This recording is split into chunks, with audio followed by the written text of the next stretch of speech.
Video देखने से पहले प्लीज अपनी स्क्रीन पर सब्सक्राइब और इस घंटी के बटन को दबाइए, फिर ऑल के बटन पर प्रेस कीजिए।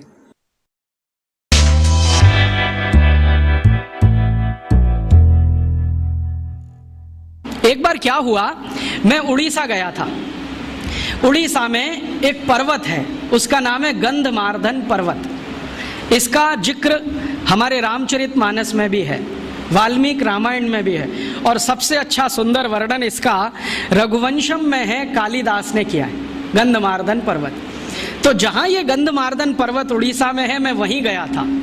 जिस गांव में है उसी गांव में गया था, और वहाँ मेरी एक सभा हुई थी। मैंने उस गांव के सरपंच को पूछा कि भाई ये गंधमार्दन पर्वत बड़ा मशहूर है, भारत के शास्त्रों में इसका बहुत वर्णन है, जरा बताओ इसकी विशेषता क्या है। तो उसने कहा कि साहब इसकी एक विशेषता ये है कि इस एक पर्वत पर 16,000 जड़ी बूटियां हैं। मैंने कहा नाम मालूम है? उसने कहा 16,000 के तो नहीं मालूम है, 500-600 के तो बता सकता। फिर मैंने कहा किसको मालूम है? तो कहता मेरे दादाजी को 1000-1200 का मालूम है।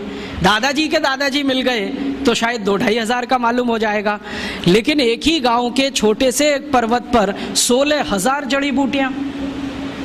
तो मैं वहीं नजदीक में एक जिला है, वो जिले का नाम है कालाहांडी, भवानीपट्टनम उसका जिला केंद्र है। दौड़ कर गया और वहाँ के जितने भी बॉटनी के प्रोफेसर्स थे सबको मैं मिला। तो उन्होंने कहा हाँ ये बात सही है। एक एक प्रोफेसर बोलता है कि मैंने लिस्टिंग किया है, तो कोई प्रोफेसर के पास 2,500 जड़ी बूटियों का लिस्टिंग है, किसी के पास 3,000 का है। एक प्रोफेसर ने कहा मैं 40 साल से काम करता हूँ, उनके पास कुछ 7,000-7,500 जड़ी बूटियों की लिस्ट है, क्या क्या गंधमार्दन पर मिलता है। और उनकी इच्छा है कि मैं सबका लिस्टिंग करूं 16,000 का, लेकिन वो कहते हैं कि शायद 2 जन्म इसमें लग जाएंगे, 1 जन्म में ये होने वाला नहीं है। आप सोचो, गंधमार्दन पर्वत एक भारत के जिले के एक गांव के नजदीक का छोटा सा पहाड़, वहां पर इतनी जड़ी बूटियां, तो संपूर्ण भारत का जो मुकुट है हिमालय, उसकी कल्पना करो।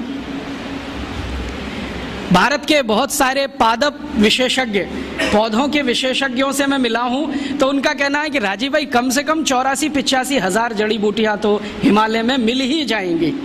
मैंने पूछा अधिक से अधिक कितनी बताओ, तो उन्होंने कहा वो अभी कैलकुलेशन संभव नहीं है, हमारी इमेजिनेशन काम नहीं करती, कल्पना शक्ति काम नहीं करती।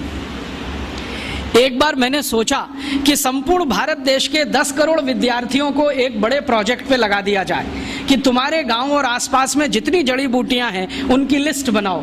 तो शायद 2-4 साल में पूरी लिस्ट बनकर आ जाए, लेकिन 10 करोड़ विद्यार्थी इसमें लगें तो ऐसे ही नहीं आएगी। कितना बड़ा काम है जो अभी तक करने के लिए बाकी पड़ा है, और हमें इसका अंदाज़ा नहीं है। शायद इसलिए नहीं कि भगवान ने भरपूर दे दिया है, तो हमें स्केयर सिटी का अंदाज़ा नहीं है।